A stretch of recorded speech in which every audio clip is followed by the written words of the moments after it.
أما بعد فقد قال الله تعالى في القرآن العظيم: أعوذ بالله من الشيطان الرجيم. بسم الله الرحمن الرحيم.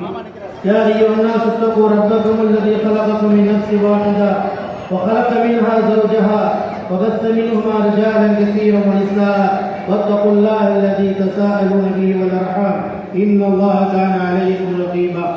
يا أيها الذين آمنوا اتقوا الله حق تقاته ولا تموتن إلا وأنتم مسلمون.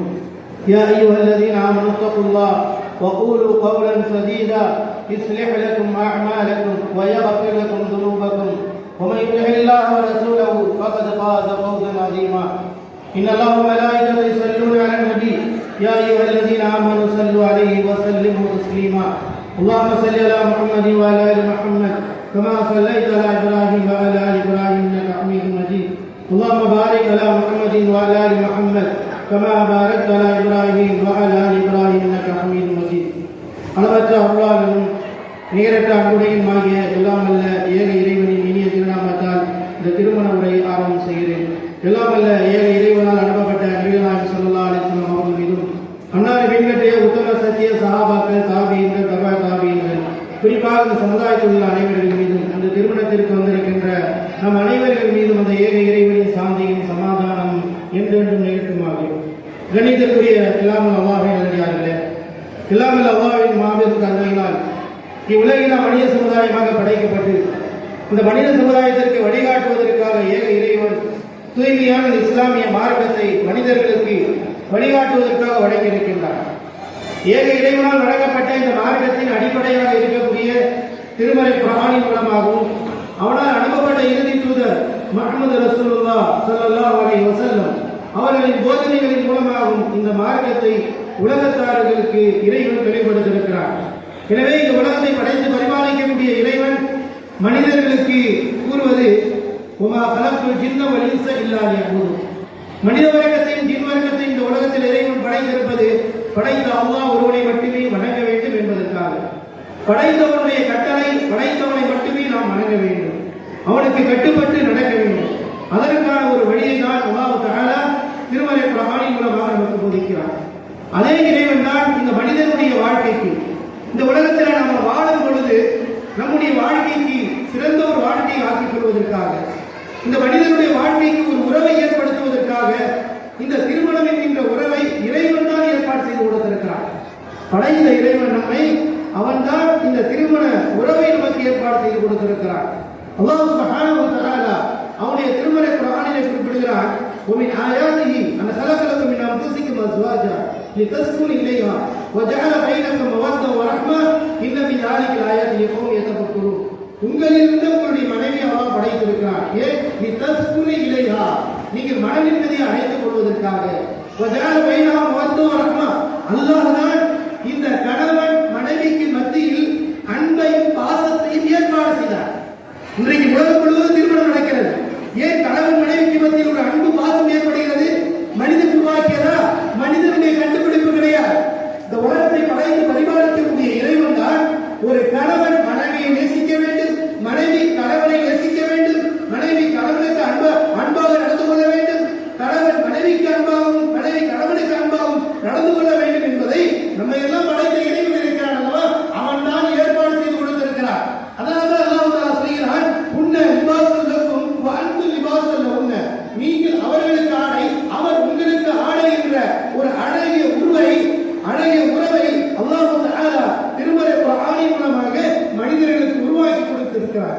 இது உலகத்தில் மனிதர்களுடைய கண்டுபிடிப்பு கிடையாது. இந்த உலகத்தை படைத்து பரிபாலிக்கக்கூடிய ஏக இறைவனாகிய அல்லாஹ் சுப்ஹானஹு வ தஆலா கணவன் மனைவிக்கு மத்தியில் ஒரு அன்பையும் பாசத்தையும் அவன்தான் ஏற்பாடு செய்து கொடுத்திருக்கிறார். எனவே இந்த திருமணம் என்பது அல்லாஹ்வுடைய அத்தாட்சிகளில் ஒன்று. இதை சிந்திக்கக்கூடிய மக்களுக்கு படிப்படை இருக்கிறது என்று ரப்பல் ஆலமீன் மனிதர்களுடைய உள்ளத்திலே திருமணம் என்றால் நீங்க நினைக்கிற மாதிரி மன இச்சையுடைய அடிப்படையில் நடத்த முடியாது.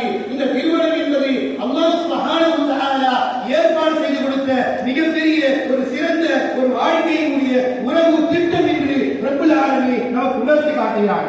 எனவேதான் அப்படிப்பட்ட திருமணத்தை நீங்கள் செய்யும் பொழுது ஒரு மணமகன் என்ன செய்ய வேண்டும், மணமகனுடைய கடமை என்ன என்பதை குர்ஆன் நமக்கு அழகாக எடுத்துரைக்கிறது. அல்லாஹ் சுப்ஹானஹு வ தஆலா கூறுகிறார், வஆத்து நிஸா ஸதகாத்திஹின்ன நிஹலா. ஒரு மணமகன் திருமணம் செய்வதாக இருந்தால் மணமகளுக்கு அவருக்குரிய மகரை கொடுத்து திருமணம் செய்ய வேண்டும்.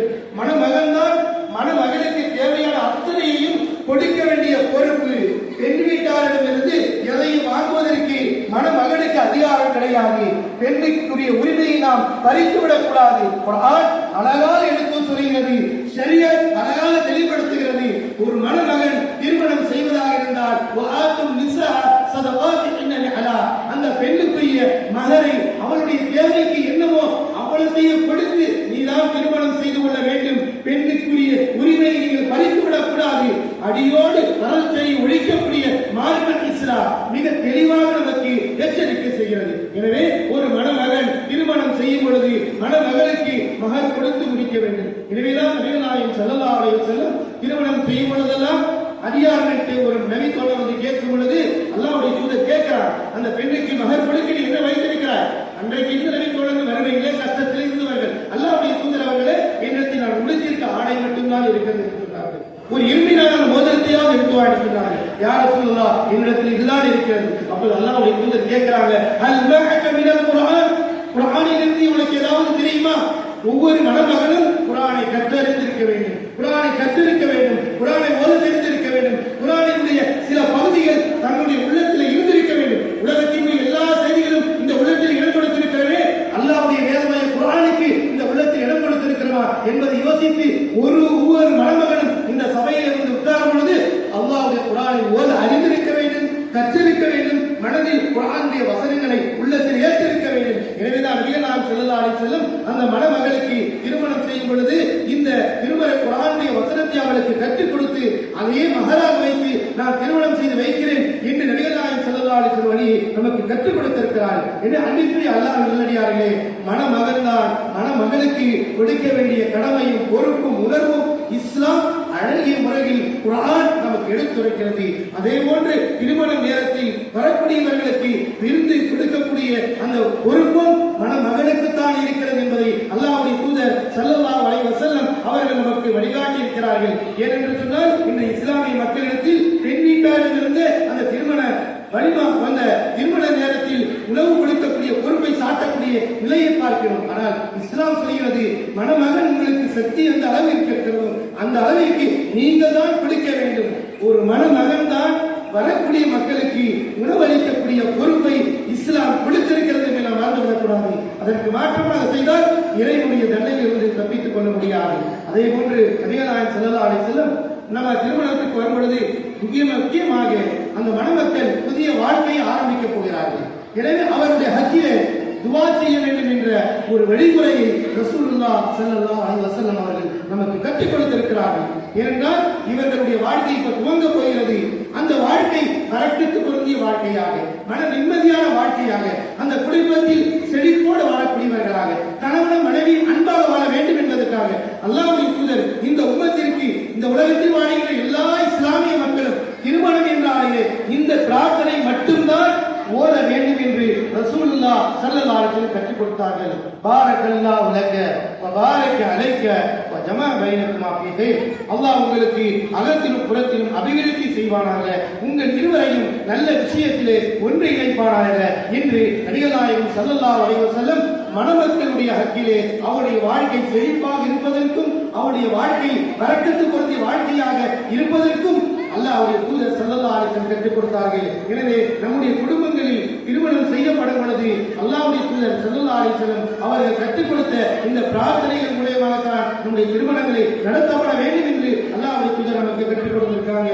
ஒவ்வொரு நபி சஹாபாக்களும் தன்னுடைய வாழ்க்கையில் இதையே ஓதியிருக்கிறார்கள். குறிப்பாக 4 இமாம்களும் இதைதான் வலியுறுத்தி இருக்கிறார்கள். அலைஹி சுன்னத்தில் நபி, நீங்கள் நபி ஸல்லல்லாஹு அலைஹி வஸல்லம் எந்த துஆவை ஓதினார்களோ அந்த துஆவை நீங்கள் கடைபிடிங்கள் என்று 4 இமாம்களும் தெளிவாக அறிவுரை செய்திருக்கிறார். காரணம், அவர்கள் அல்லாஹ்வை பயந்தார்கள், அல்லாஹ்வை அஞ்சினார்கள், கல்வியை கற்கும் போது கஷ்டப்பட்டார்கள், துன்பப்பட்டார்கள், கல்விக்காக பொருளாதாரத்தை செலவு செய்தார்கள், பசி பட்டினியோடு ஏழ்மை தேடினார்கள். அந்த உணர்வுடைய தாக்கம் தான் 4 இமாம்கள் சொன்னார்கள், அல்லாஹ்வுடைய தூதர் ஸல்லல்லாஹு அலைஹி வஸல்லம் எந்த பிரார்த்தனைகளை வலியுறுத்தினார்களோ அந்த பிரார்த்தனையை நீங்கள் பற்றி பிடித்துக் கொள்ளுங்கள், அதுதான் உங்களுக்கு அபிவிருத்தி ஏற்படுத்தும் என்று கூறியிருக்கிறார்கள். எனவே அன்பிற்குரிய அல்லாஹ்வின் நல்லடியார்களே, அல்லாஹ்வுடைய தூதர் ஸல்லல்லாஹு அலைஹி வஸல்லம் அவர்களால் கற்றுக் கொடுக்கப்பட்ட பரக்கத்து பொருந்திய பிரார்த்தனையாகிய பாரக்கல்லாஹு லக்க வ பாரக அலைக்க வ ஜமா பைனக்கும் ஃபீ கைர், நபியினால் சொல்லப்பட்ட அந்த பிரார்த்தனையோடு